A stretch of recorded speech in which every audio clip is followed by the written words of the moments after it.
Pak, lantas apa pasal yang akan dikenakan kepada kedua tersangka? Ya, pasal yang dikenakan terhadap kedua tersangka yang pertama terkait dengan penyebaran informasi yang menimbulkan kebencian dan permusuhan. Itu kami menggunakan pasal 28 ayat 2, junto pasal 45A ayat 2 Undang-Undang Nomor 19 Tahun 2016 tentang perubahan Undang-Undang Nomor 11 Tahun 2008 tentang ITE dengan ancaman pidana maksimal 6 tahun penjara. Kemudian terkait dengan penodaan, kami menggunakan pasal 156A KUHP dengan ancaman maksimal 5 tahun penjara.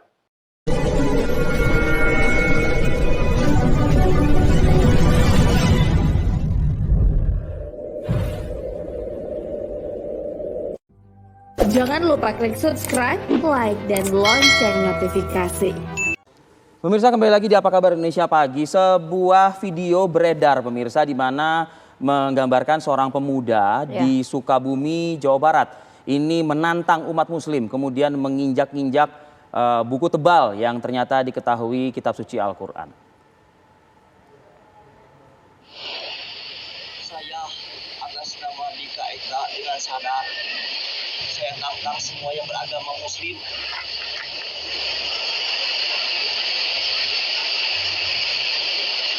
Ya pemirsa, dalam video yang berdurasi 14 detik ini, sang pemuda menyebutkan atas nama Dika Eka, mengucapkan secara sadar dan menantang semua yang beragama muslim, lalu kaki kanannya 2 kali menginjak kitab suci Al-Quran. Viralnya pemuda menginjak Al-Quran memancing emosi warga, terutama warga kota Sukabumi dan sejumlah ormas.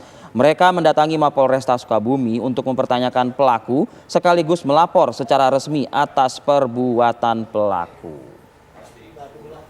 Banyak yang mengecam, mempertanyakan video ini menggambarkan si pelaku menginjak-injak kitab suci Al-Quran ini menyakiti hati umat Islam terutama ya.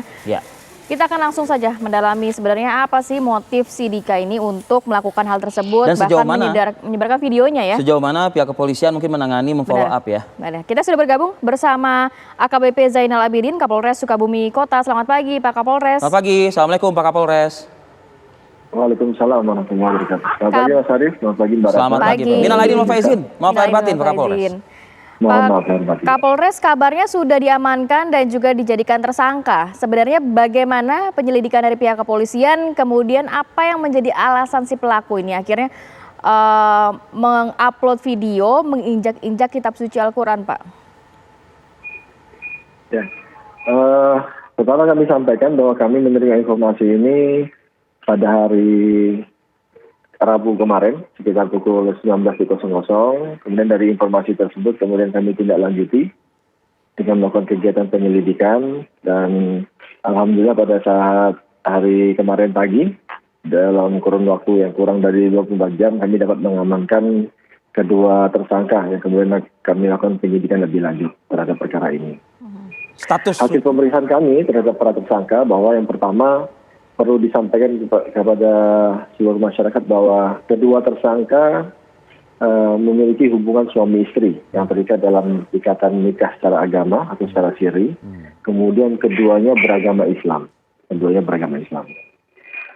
Hasil penyidikan kami dengan melakukan pemeriksaan terhadap para tersangka bahwa motif mereka untuk kemudian membuat video ini, kenapa saya sampaikan motif mereka, karena video ini dibuat oleh mereka berdua, di mana sang istri yang mengambil gambarnya dan sang suami sebagai pemeran utamanya dalam video tersebut.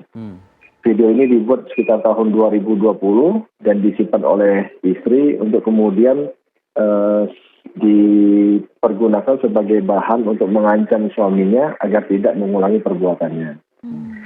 Perlu kami sampaikan bahwa hubungan pernikahan mereka ini kurang harmonis, sering terjadi cekcok, keributan antara mereka berdua, di mana sang suami sering meninggalkan istrinya dalam kurun waktu yang cukup lama tanpa ada kabar, sehingga kemudian pernah meninggalkan istrinya dalam kurun waktu 3 bulan.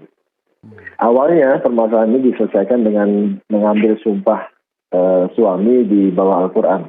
Namun demikian karena suami mengulangi perbuatannya lagi, maka kemudian sang istri memiliki ide untuk membuat video ini. Jadi video ini dibuat atas permintaan dari sang istri dan dituruti oleh sang suami sebagai wujud cintanya terhadap sang istri.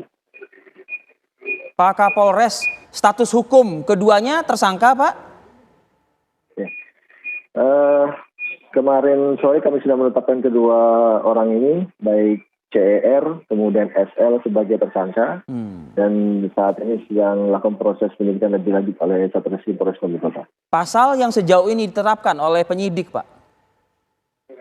Pasal yang diterapkan yaitu pasal 28 ayat 2, junto pasal 45 ayat 2, Undang-Undang 19 2016 tentang perubahan Undang-Undang 11 tahun 2008 tentang ITE dengan ancaman maksimal 6 tahun penjara, serta pasal 156A KUHP tentang penodaan agama. Baik, adakah pengakuan dari para pelaku ini rasa bersalah sudah mengupload video tersebut dan melakukan hal tersebut, Pak Kapolres? Ya. Pengakuan rasa bersalah, penyesalan itu mereka sampaikan langsung pada saat konferensi pers kemarin, pada saat kami rilis. Kemudian dari hasil penyidikan kami, pendalaman terhadap para tersangka, dapat kemudian kami simpulkan bahwa pemahaman agama mereka sangat minim, sehingga kemudian mereka menganggap hal ini merupakan hal yang biasa. Sehingga kemudian ke depannya mungkin perlu dilakukan pembinaan terhadap kedua tersangka ini dalam hal pemahaman agamanya. Usia pelaku tersangka ini berapa, Pak Kapolres? Usianya dari pihak suami 25 tahun, kemudian dari pihak istri 24 tahun. Hanya selisih 1 tahun saja. Jadi kalau bisa kita kita resumekan begitu, istri ini kesal kepada suami karena memang jarang pulang lah begitu ya. Meskipun sudah ada teguran sekali. Nah, ini adalah teguran kedua kali, tapi teguran kedua kali ini agak-agak aneh begitu mungkin ya, ancaman sanksinya, yakni dengan melakukan penodaan terhadap agama berarti ya, Pak Kapolres. Ya betul, jadi sang istri berpikir kalau kemudian video, kita boleh anggaplah video penodaan agama yang ekstrim ini kemudian disimpan oleh sang istri di handphone istrinya, itu bisa memberikan tekanan tersendiri terhadap suami sebagai ancaman agar tidak mengulangi perbuatannya. Karena pada saat video tersebut di-upload di medsos suaminya, pasti akan memberikan permasalahan tersendiri atau dampak masalah yang besar terhadap suaminya. Itu pola pemikiran mereka itu. Dianggap oleh istri dengan melakukan hal yang tidak patut ditiru dan tidak patut dilakukan ini adalah yang sudah paling tinggi lah tahapannya dan tidak mungkin dilanggar oleh suaminya, begitu ya? Iya. Videonya ini hanya satu atau sebenarnya masih banyak hanya video? Hanya 13 detik ini atau utuh sebetulnya? Ada video lainnya, Pak? Dari hasil pemeriksaan terhadap para tersangka, videonya hanya satu ini yang tersimpan di handphone sang istri. Oke. Baik, mungkin himbauan terakhir dari Pak Kapolres ya, Pak? Hubungan mereka ini cukup unik ya. Apa itu, Pak? Berdua cukup unik, di mana suami tidak memiliki handphone.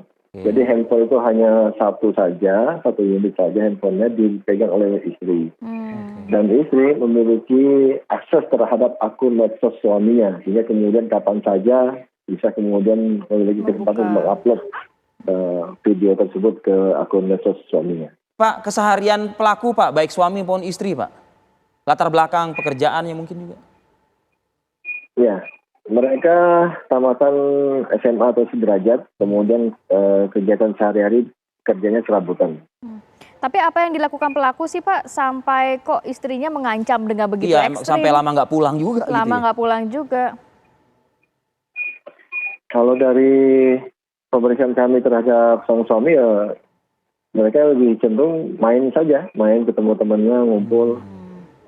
Baik, terakhir Pak Kapolres mungkin himbauan untuk masyarakat Pak terkait hal ini. Ya, himbauan kepada masyarakat bahwa kami berharap dan kami minta kepada masyarakat untuk yang pertama tetap tenang, tidak terpancing dengan pemberitaan ataupun rumor yang beredar di luar sana. Serahkan permasalahan kepada kami pihak kepolisian, tersangka sudah kami amankan dan kami akan proses menurut hukum yang berlaku. Baik, Pak Kapolres, apresiasi yang tinggi-tingginya ya Pak untuk Bapak dan juga jajaran karena sudah bisa dengan cepat segera ya melakukan upaya pengungkapan dan pagi ini kita juga memberikan informasi yang utuh begitu kepada masyarakat. Semoga masyarakat pun juga bisa menyikapi, mendengar, menyimak informasi ini dengan baik lah gitu ya. Terima kasih banyak AKBP Zainal Abidin, Kapolres Sukabumi Kota sudah berbagi informasi pada pagi hari ini. Salam sehat selalu.